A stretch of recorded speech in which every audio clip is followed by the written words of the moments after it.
사도행전 27장 1절로 25절까지 말씀입니다. 사도행전 27장 1절로 25절 말씀 가운데서 1절부터 8절까지 말씀을 한 절씩 교독하겠습니다. 제가 먼저 1절 말씀을 봉독하겠습니다. 우리가 배를 타고 이달리아에 가기로 작정되매 바울과 다른 죄수 몇 사람을 아고스도대의 백부장 율리오란 사람에게 맡기니 아시아 해변 각처로 가려 하는 아드라무떼노 배에 우리가 올라 항해할세 마게도냐의 데살로니가 사람 아리스다고도 함께 하니라. 이튿날 시돈에 대니 율리오가 바울을 친절히 대하여 친구들에게 가서 대접받기를 허락하더니 또 거기서 우리가 떠나가다가 맞바람을 피하여 구브로 해안을 의지하고 항해하여 길리기아와 밤빌리아 바다를 건너 루기아의 무라시에 이르러 거기서 백부장이 이달리아로 가려 하는 알렉산드리아 배를 만나 우리를 오르게 하니 배가 더디가 여러 날 만에 간신히 니도 맞은편에 이르러 풍세가도 허락하지 아니하므로 살모네 앞을 지나 그레데 해안을 바람막이로 항해하여 간신히 그 연안을 지나 미항이라는 곳에 이르니 라세아시에서 가깝더라. 아멘. 이번 주 주보 칼럼 윗두위에도 썼지만 지난 주간 미국 대통령 선거를 보면서 리더십에 대해서 참 많은 생각을 하게 되었습니다. 이번 그 대통령 선거, 그것은요 분명 미국을 이끌고 나갈 그러한 리더를 뽑는 그런 선거였는데, 그런데 많은 사람이 공감하는 대로 또 어떤 글에 쓴 것처럼 이번 선거는요 누가 더 좋은 리더인가, 그것보다는요 누구를 더 싫어하는가, 이것에 의해서 결정이 났다는 거예요. 정말 리더십의 부재와 실종을 정말 느낄 수밖에 없는, 그게 너무 두드러진 그런 선거였기 때문에 그래서 더 리더십에 대한 생각을 많이 하게 되었습니다. 안타깝게도 지금 미국은 리더십이 실종되었습니다. 근데 그것은요 미국만의 이야기가 아니죠. 사실 온 세상이 다 그렇습니다. 정말 이 시대에는요 존경하고 따를 만한 그런 리더십이 없습니다. 이 점에서 한국도 예외가 아니고요. 사람들을 선동하고 그러면서 이용하는 그런 소위 꾼들은 존재하지만, 그러나 진정한 리더십은 찾아볼 수 없는 것이 바로 이 시대이고 지금 우리나라라고 할 수 있습니다. 바로 그래서 우리가 이렇게 지금 힘들고 어려운 것입니다. 그래서 이 시대가 그렇게 혼란스럽고 안타까운 것입니다. 그래서 우리 공동체가 정말 가늠하기 어려운 어려움 가운데 있는 거예요. 왜냐하면요 다른 어떤 것보다 리더십이 바로 사람들을 행복하게 하기 때문에 그렇습니다. 리더십이 공동체를 온전히 세우고 그리고 사람들을 바르고 아름답게 살도록 그렇게 인도하기 때문에 그렇습니다. 한 번은 제가 뉴스를 보다가 너무 속상해가지고, 그래서 하나님 왜 우리나라에는 이렇게 정말 진정한 리더십이 없는 것입니까? 이렇게 모두가 다 갈등하고 힘들어하는데 왜 그것을 바로잡아줄 그러한 리더가 우리한테는 없는 것입니까? 그렇게 정말 그 항의하듯이 탄원하듯이 그렇게 기도하는데, 그때 성령께서 제 마음에 네가 리더를 해라 이렇게 말씀하셨어요. 깜짝 놀라가지고, 아니 주님 제가 목사로서 지금 목회하고 있는데 무슨 이 나라의 리더가 되라고 하십니까? 그랬더니 성령께서 아주 강한 어조로 그러니까 내가 이 나라의 리더십이 되어야 한다. 왜냐하면 내가 그리스도인이기 때문에. 여러분 그렇습니다. 이 시대 이 나라를 위한 진정한 리더십은요 바로 우리 그리스도인, 바로 그 사람들입니다. 초대교회 이후 우리 신앙의 선배들은요 언제나 바로 그 시대 그 상황 속에서 참된 영적 리더였습니다. 믿는 사람들 가운데서만 그랬던 게 아니에요. 믿지 않는 세상 사람들 가운데서도 정말 아름다운 리더십으로 서 있었습니다. 그 시대 그 상황에서 크든 작든 상관없이, 특별히 정말 리더십이 필요한 그 순간에는 어김없이 그때의 그 신앙의 사람들, 그 참된 그리스도의 사람들은요 그 세상 가운데 아름다운 리더십으로 서 있었다 하는 것이죠. 이것을 너무나 잘 보여주는 이야기가 바로 사도행전 27장 오늘 말씀인 것입니다. 이 사도행전 27장은요, 오늘 말씀은 바울 사도가 이제 로마로 압송되기 위해서, 그래서 가이사랴에서 배를 타고 가는 바로 항해 이야기입니다. 자, 그런데 그때 죄수를 호송하는 전용선을 타고 가지 않았어요. 아마 그럴 만큼 죄수들이 중요하지 않거나 많지 않거나 그랬겠죠. 그래서 그런 전용선을 타지 않고 그 지중해 연안을 다니는 일종의 대중교통을 이용했습니다. 그런 배편을 이용한 거예요. 자, 그러다 보니까 그 배에 죄수들만 있는 것이 아니라 다른 사람도 다 있었겠죠. 그러면서 그렇게 함께 배를 타는 사람과 일종의 선상 공동체를 이루게 된 것입니다.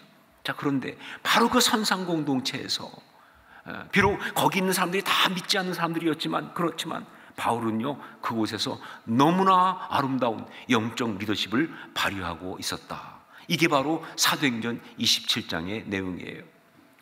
그러므로 우리는 오늘 이 말씀을 통해서 성령께서 우리에게 주시는 그 메시지, 너도 이렇게 영적인 리더십이 되어라, 이 말씀을 받아야 합니다. 다른 어떤 것보다도 성령이 주시는 이 메시지, 너도 이렇게 영적인 리더십이 되어라, 이 메시지를 받아야 되는 거예요. 왜냐하면요, 지금 우리가 살고 있는 이 세상, 이 나라, 이 사회, 우리의 선상 공동체가 다른 어떤 때보다도 절박하게 바로 영적 리더십을 필요로 하고 있기 때문에 그런 거예요. 정말 지금 이 시대가 그리스도인 된 우리가 정말로 제대로 영적 리더십을 보여주어야 할 바로 그런 때이기 때문에 그런 거예요. 성령님 바로 지금 그래서 우리한테 그것을 말씀하십니다. 그리고 이것은요, 지난 수주 동안 계속 제 마음속에 성령께서 말씀하시던 그런 주제이기도 합니다. 자, 그런데 여기 선상 공동체 가운데서 정말 아름다운 영적 리더십을 발휘한 이 바울의 이야기를 보면서 우리는 먼저 영적 리더십에 대한 너무나 중요한 두 가지의 전제를 알 필요가 있습니다. 영적 리더십에 대한 아주 중요한 두 가지 전제. 첫 번째가 뭐냐? 영적 리더십은 자리나 위치에 속하는 것이 아니라 그 사람에게 속한 것입니다 라는 사실이에요. 영적 리더십은 자리나 위치에 속한 것이 아니라 그 사람에게 속한 것이다. 종종 자리가 리더십, 즉 지도력을 만든다, 이렇게 말하는 사람도 있어요. 자리가 사람을 만드는 거야, 이런 식으로. 그러나 여러분, 그것은 잘못된 생각입니다.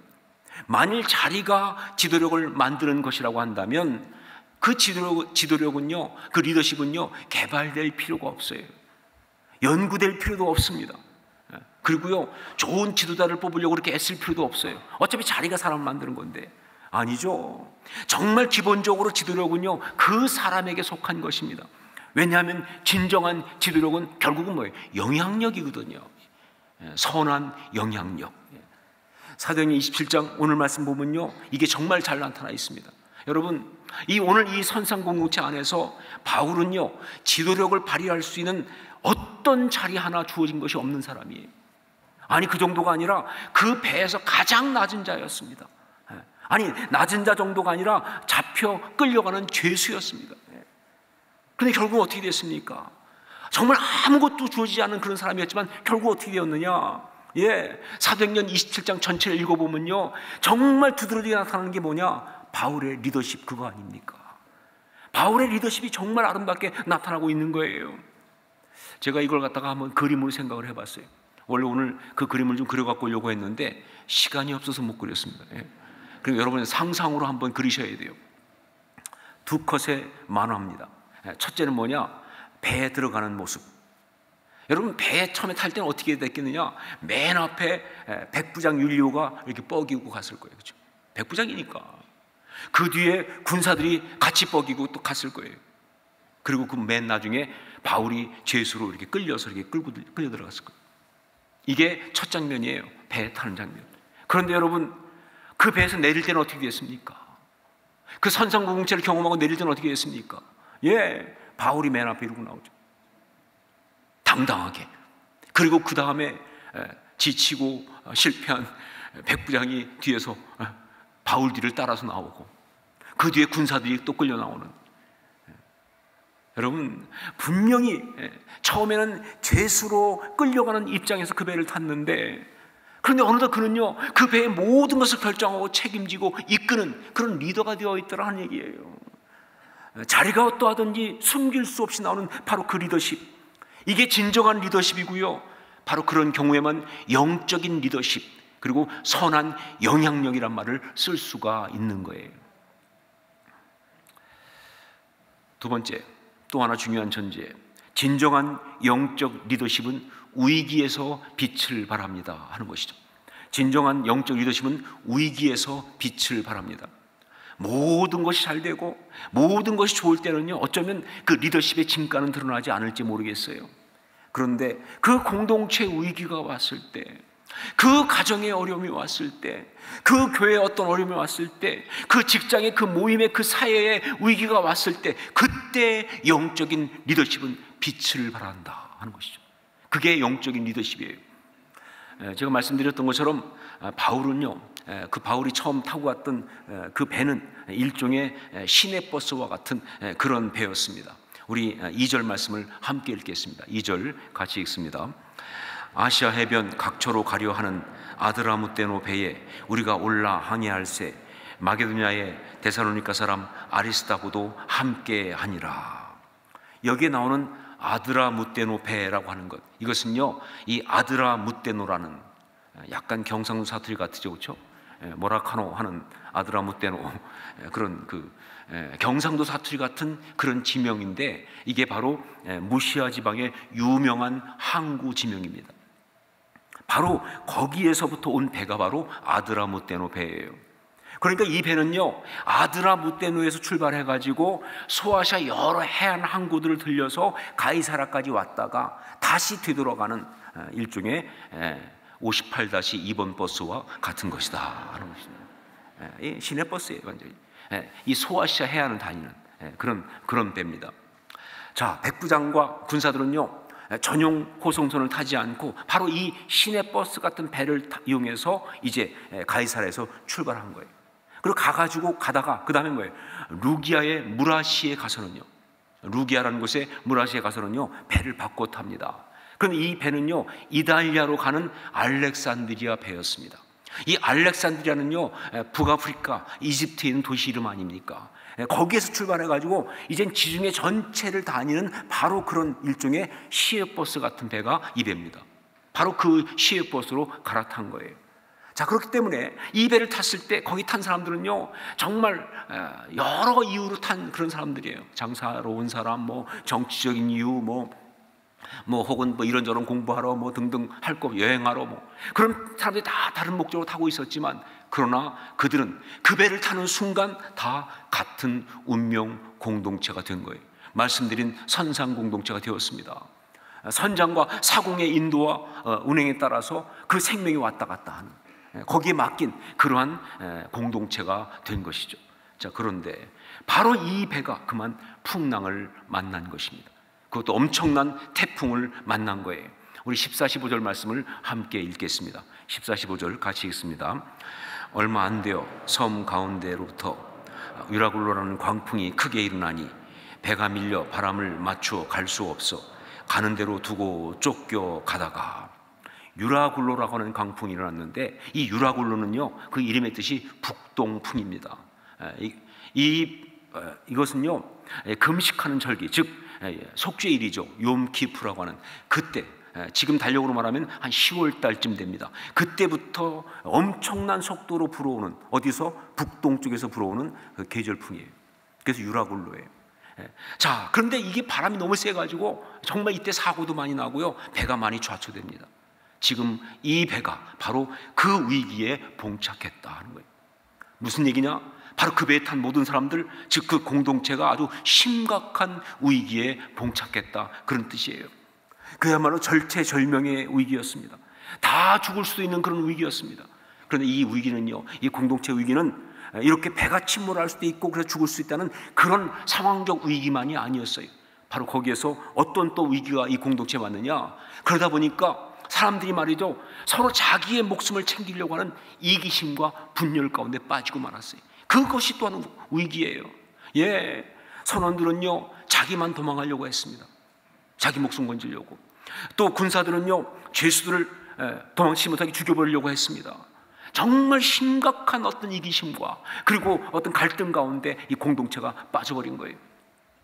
무엇보다 심각한 이 공동체의 위기는 바로 낙담과 그리고 절망의 분위기, 그것이 온 배를 감싸고 있다는 겁니다. 성경의 표현 나온 그대로 살 소망이 끊어졌다. 완전히 절망하고 있는 거예요. 정말 낙심하고 있는 거예요. 이것이 바로 또 하나의 심각한 위기예요. 그야말로 총체적 위기 상황 속에 이 공동체가 빠져 있었어요. 자, 그런데 바로 이런 상황에서 정말 빛나는 리더십을 발휘한 것이 바울 사도, 하나님의 사람, 그 사람이었습니다. 죄수의 신부님에도 사람들을 세워주고 질서를 잡아주고 격려해주고 결국 배는 깨졌지만 모든 사람의 생명을 다 구할 수 있도록 그렇게 했던 사람, 이것이 바로 바울 사도 그 사람이었어요. 진정한 영적 리더십은 위기에서 빛을 발한다는 것을 아주 잘 보여주고 있는 그런 이야기예요. 저는 지금 우리나라, 우리 사회, 우리의 공동체 상황이 바로 이 선상 공동체와 너무 비슷하다고 생각합니다. 우리는 지금 코로나19라고 하는 광풍을 만났습니다. 어쩌면 이 광풍은요, 코로나19로부터 시작된 건 아니에요. 이미 그 전에 광풍은 우리나라에 불어왔어요. 심각한 어떤 소용돌이들이, 어떤 그런 시위와 어떤 그런 것들이, 그런 탄핵들이 벌어지면서 이 나라는 굉장한 광풍을 만났습니다. 자, 그런 가운데 그런 위기, 이러다가 나라가 무너질 수 있겠다, 힘들겠다, 모두가 다 죽을 수 있겠다는 그런 위험 요소만, 그러니까 위험이 온 그 상황 속에서 내부적으로는 또 어떤 일이 일어났느냐? 사람들이 서로 분열하기 시작했어요. 이기심과 분열의 영이 기승을 부리고 있는 거예요. 이게 또한 우리의 위기예요. 정말 죽을 듯이 싸웠어요. 서로 갈등하면서 모두가 자기 살 길만 모색하고 있어요. 자, 그런데 여러분 아실 것이 뭐냐? 자기 살 길만 모색하는 그게 사실은 가치 죽는 길이라는 것이죠. 사는 길이 아니에요. 그게 가치 죽는 길이에요. 그러고 있는 거예요. 그러면서 또 한 가지, 모두의 마음속에 절망, 낙심이 그대로 파고들어온 거예요. 정말 이 나라에 대해서, 이 사회에 대해서 절망하기 시작하는 거예요. 낙심하기 시작하는 거예요. 제가 뉴스에 보니까 바로 최근에 나온 뉴스입니다. 지금 20대, 30대 젊은이들 가운데 우울증들이 그렇게 늘어나고 있어요. 왜? 길이 안 보이니까, 소망이 없으니까. 그러니까 낙심할 수밖에 말이죠. 정말 그런 심각한 어떤 위기의 공동체, 이것이 바로 지금 우리의 선상 공동체다. 바로 그래서 저는 이 사도행전 27장을 맞아서 그 가운데 리더십의 7가지 요소 특징을 나누면서 이것을 강조하고 싶은 거예요. 2주 동안. 왜냐하면요, 지금이 어떤 때보다 바로 그런 영적 리더십이 필요한 그런 상황이니까. 지금 우리의 공동체가 풍랑만난 선상 공동체니까 그 리더십이 필요한, 우리가 가져야 하고 발휘해야 될 영적 리더십의 7가지, 그 가운데 먼저 3가지를 보도록 하겠습니다. 첫 번째가 뭐냐? 신뢰받음이에요. 신뢰받음. 여러분, 리더십을 가지려고 한다면, 리더가 되려고 한다면요, 무엇보다 먼저 신뢰받는 사람이 되어야 하는 거예요. 여러분, 신뢰받는다는 것은요, 리더십의 기본과도 같습니다. 정말 신뢰받는다는 것, 그래요. 그것이 정말 중요한 리더십의 포인트예요. 오늘 말씀 보면요, 바울은 비록 죄수의 신분이었지만 그는요, 신뢰받는 사람이었어요. 이게 오늘 말씀에 가장 먼저 두드러지게 나타나고 있습니다. 보세요. 배가 이제 가이사랴에서 출발했잖아요. 그래가지고 한 100km쯤 위쪽으로 올라가서 시돈이라는 곳까지 갔습니다. 거기에 일단 먼저 정박을 했는데, 시내버스니까, 그렇죠? 정박을 했는데, 그런데 그때 백부장이 말이죠, 바울에게 어떻게 말하냐면, 여기서 내려가지고 그 시돈에 친구들이 있거든요. 같은 믿는 사람이 있으니까 가서 친구들로부터, 즉 믿음의 사람들로부터 대접을 받도록 허락을 합니다. 여러분, 이건 대단히 파격적인 거예요. 우리가 생각할 때는 별거 아니다 생각할지 모르겠지만 굉장히 파격적인 거예요. 왜냐하면요, 그 당시 로마 법은요, 죄수 하나가 도망치면 간수가, 호송하는 사람이 자기 목숨으로 대신해야 돼요. 그게 로마법입니다. 그래서 여러분, 빌립보에서 그런 일이 벌어진 거 아니에요? 빌립보 감옥에서 정말 바울과 시라 갇혀 있을 때 한밤중에 지진이 나면서 옥문이 다 열렸을 때, 그때 죄수가 도망한 줄 알고 간수장이 스스로 목숨을 끊으려고 했잖아요. 왜? 죄수가 도망하면 자기가 대신 목숨 내놔야 되니까. 그게 로마법이에요. 그리고 오늘 말씀에도 보면요, 나중에 배가 좌초하게 됐을 때 그때 죄수들이 헤엄쳐 도망할까봐 군사들이 그들을 미리 죽이겠다고 하잖아요. 왜? 그냥 도망치면 문제가 되느냐? 자기 목숨 내놔야 되니까 말이죠. 이게 로마법이에요. 그런데도 불구하고 백부장 윌리오가 바울로 하여금 시돈에 내려서 친구들과 함께 시간을 보내고 올 수 있게 한 것은요, 바로 그만큼 그를 신뢰했다, 그 뜻입니다. 그만큼 바울을 신뢰했다는 거예요. 바울은요 신뢰를 받고 있었던 것입니다. 여러분, 이 신뢰라고 하는 것은요 그 사람의 인격의 투명성에 대한 믿음이에요. 신뢰라는 것은 그 사람의 인격의 투명성에 대한 믿음이에요. 표현하다면 이렇게 표현할 수 있어요. 내가 말하니까 믿을 수 있다라는 거예요. 그게 신뢰입니다. 내가 말하니까 믿는다, 이게 신뢰예요. 만약에 얘기할 때 네가 말하는 것은 콩으로 매줄 써도 믿을 수 없다, 이건 신뢰가 다 깨진 거 아니에요, 그렇죠? 신뢰는요 인격의 투명성이에요. 내가 말하니까 믿을 수 있다. 여러분, 그렇기 때문에 그리스도인들은 반드시 신뢰받는 사람이어야 하는 것입니다. 왜냐하면 그리스도인이기 때문에. 다른 거 이유할 거 없어요. 우리가 그리스도인이기 때문에, 하나님을 믿는 사람들이니까, 살아계신 하나님의 그 눈길 앞에 늘 사는 사람들이니까 말이죠. 우리는 신뢰받는 사람이 되어야 한다. 제가 미국에서 이민 목회할 때, 그때 그 이민 사회에 대한, 거기서 돌아다니는 말 가운데 정말 가슴 아프고 속상한 말이 하나 있었습니다. 그게 뭐냐면요, 처음 이민 오는 사람한테 하는 말이 뭐냐면, 무엇보다 한국 사람을 조심하라, 이거예요. 처음 이민 오는 사람들한테 제일 많이 해주는 게, 무엇보다 한국 사람을 조심하라. 같은 동포라고 믿었다가 사기당한다. 정말 가슴 아픈 이야기예요. 자, 그런데 여러분, 그것보다 더 가슴 아픈 것은 그 다음에 이어지는 말입니다. 한국 사람을 조심하되 특히 교회 다닌다는 사람 조심해라. 이거 제가 만든 얘기 아니에요. 실제 이민사회에서 지금 있는 이야기입니다. 예수 믿는다고 정말 그 말을 진짜로 믿었다면 큰일 난다, 그 말이에요. 여러분, 정말 너무 가슴이 아파서 아리더라고요, 그 얘기 듣는데.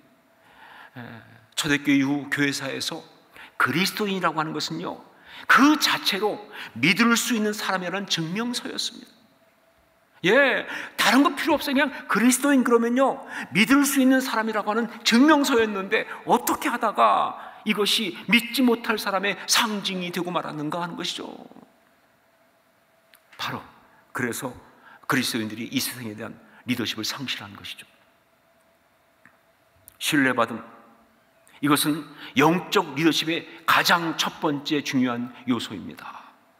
여러분은 어떠십니까? 여러분은 어떠십니까? 두 번째 요소는 사랑받음이에요. 사랑받음. 바울이 로마로 압송되기 위해서 배를 탔을 때, 오늘 말씀 보니까 거기에 함께 탄 사람이 있었다고 돼 있어요. 그 사람이 누구냐면 바로 아리스드다고라는 사람입니다. 데살로니가 사람 아리스다고. 이 사람은요 헬라 사람입니다. 아마 바울이 데살로니가에 갔을 때, 거기서 복음을 전도했을 때, 그때 예수를 믿게 된 그런 일종의 바울의 열매라고 할 수 있는 그런 사람이죠. 자, 그런데 이 사람이요 그 예수를 그렇게 바울을 통해 만나고 나서 그 다음 그 이후 정말 이 사람은 바울을 열심히 따랐습니다. 에베소에서 사역할 때도 같이 있었고요, 그리고 예루살렘으로 올 때 그때 동행했던 그 유명한 7인의 동행에 그 이름이 들어가 있어요. 함께 온 사람이에요. 그리고 가이사랴에서 2년 동안 구류되어 있은 동안에도 함께 있다가, 그러다가 이제 로마로 호송되는 배도 함께 타고 있는 거예요. 학자들의 견해에 따르면요, 죄수인 바울과 이렇게 배를 함께 탈 수 있는 그 가능성, 경우의 수는 딱 한 가지밖에 없다고 그래요. 그건 바로 그의 노예인 경우만 죄수와 함께 갈 수 있다는 거예요. 그 죄수의 노예인 경우만. 그러니까 아리스다고는요 기꺼이 바울의 노예로 자처한 거예요. 자, 여러분, 이런 아리스다고의 행동에서 무엇을 느낄 수 있습니까? 이런 아리스다고의 이야기에서 여러분 무엇을 발견할 수 있습니까? 바로 사랑, 그것입니다. 사랑. 아리스다고는 정말 바울을 사랑했어요. 바울은 그 아리스다고의 사랑을 받고 있었다, 그 말입니다. 아리스타고 이 사람이 그렇게 헌신적으로 바울을 섬기는 것은요, 절대 어떤 의무가 아니에요. 뭐가 코가 깨었다든가 무슨 해야 될 일이 있어 그런 것이 아니에요. 그냥 다만 너무 바울을 사랑하니까 그래서 이렇게 하는 거예요. 여러분, 그렇습니다. 선상공동체, 거기에서 바울은요 정말 사랑받는 존재였습니다. 아리스타고라고 하는 믿는 사람에게서만이 아니라 정말 백부장 율리오에게도 바울은 사랑받는 사람이었어요. 여러분 보세요. 성경에 나오지 않습니까? 그는 바울에게 친절히 했다. 예, 바울에게 백부장은요 친절히 했을 뿐만 아니라 나중에 죄수들이 헤엄쳐서 도망칠까봐 군사들이 다 죽이자고 했을 때 성경이 정확히 나옵니다. 바울을 구원하고자. 그래서 그렇게 하지 못하게 한 바로 그것이 바로 백부장 율리오입니다. 바울은 백부장 율리오에게도 사랑받는 존재였다. 여러분, 사랑이라는 것이 참 설명이 안 되는 단어이긴 합니다. 어려워요. 사랑은 참 어렵습니다.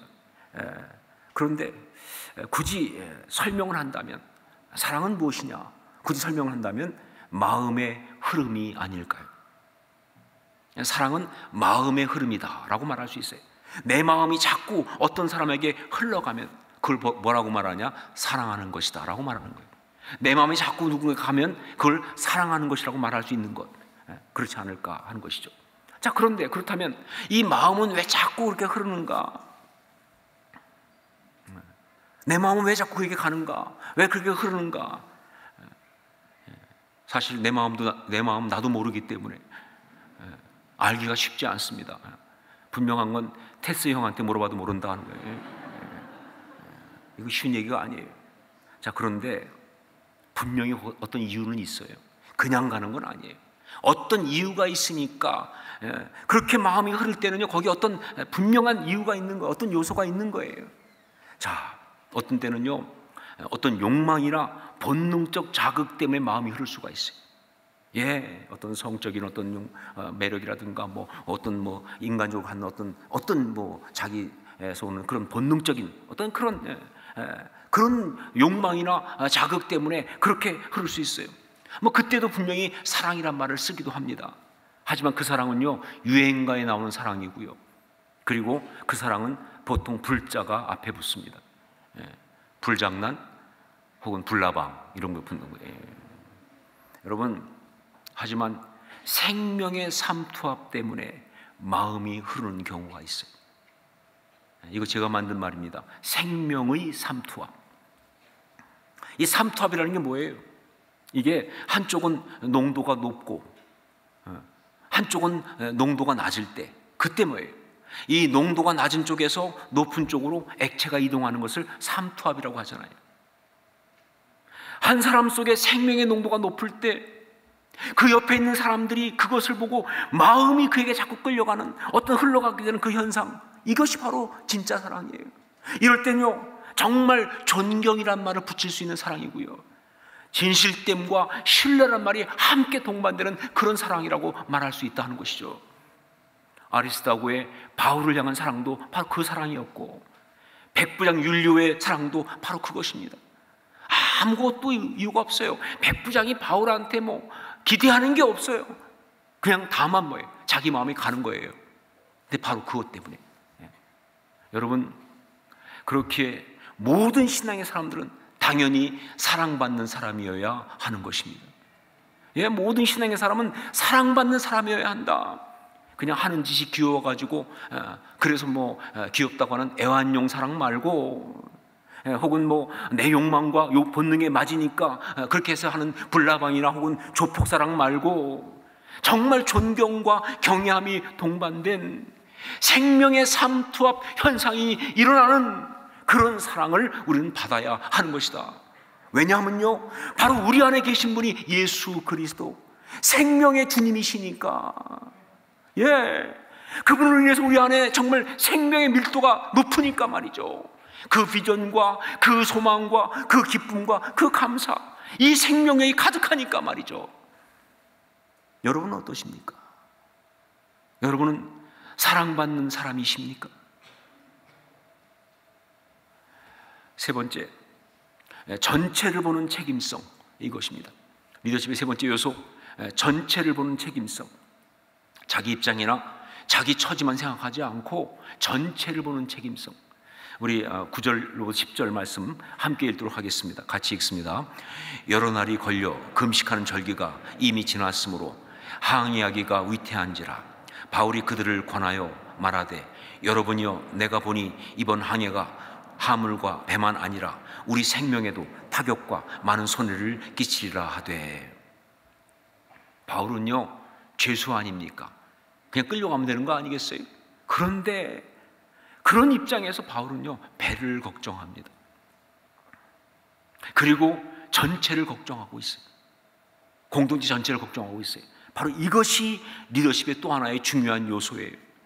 자기만 챙기고 자기 이익만, 자기 입장에 서서 그것만 추구하는 사람은 절대 영적 리더십일 수가 없는 거예요. 비록 아무것도 아니라 할지라도요, 전체를 바라보고 그 공동체를 돌보고 책임지려는 그런 자세, 이것이 바로 중요한 것이다. 어떤 신분에 있든 상관없이 말이죠. 여러분, 그리스도인들은 바로 그런 사람입니다.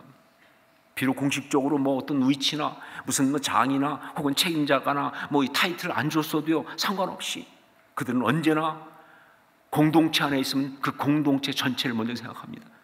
가정에서도 마찬가지예요. 그리스도인은요, 그 가정 전체를 먼저 생각합니다. 나를 생각하지 않아요. 여러분, 교회에서도 마찬가지예요. 그리스도인들은요, 교회 전체를 먼저 생각합니다. 자기 생각하지 않습니다. 이 사회 속에서 마찬가지, 이 사회 전체를 놓고 기도합니다. 이 나라, 이 민족을 위해서 정말 힘을 다해 기도합니다. 누가 알아주지 않아도 상관없이 말이죠.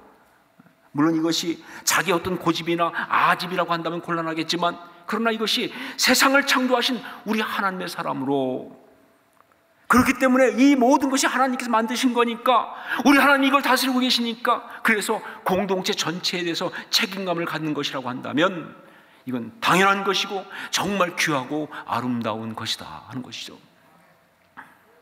여러분, 필요하다면 말이 조금 표현이 조금 조심스럽게 하지만, 우리 모든 그리스도인들은요, 오지랖이 넓어야 한다. 이게 제 생각이에요. 필요하다면 그리스도인들은 오지랖이 넓어야 한다. 너무 까칠하면 안 돼요. 너무 편협되면 안 됩니다. 자기밖에 모르고 자기 입밖에 모르면 안 돼요. 전체를 바라보면서 공동체를 위해서 그렇게 눈물로 기도할 수 있는 사람, 그게 바로 그리스도인이다. 여러분은 어떠십니까? 그렇게 공동체 전체를 끌어안고 기도하고 있습니까? 오늘 우리는요, 사도행전 27장에 나오는 영적 리더십의 7가지 요소 가운데서 3가지를 먼저 봤습니다. 다음 주에 4가지를 보도록 하겠습니다. 사랑하는 성도 여러분, 여러분은 그리스도인이십니까? 여러분은 그리스도인이십니까? 그렇다면 영적인 리더십이 되십시오. 기도하겠습니다.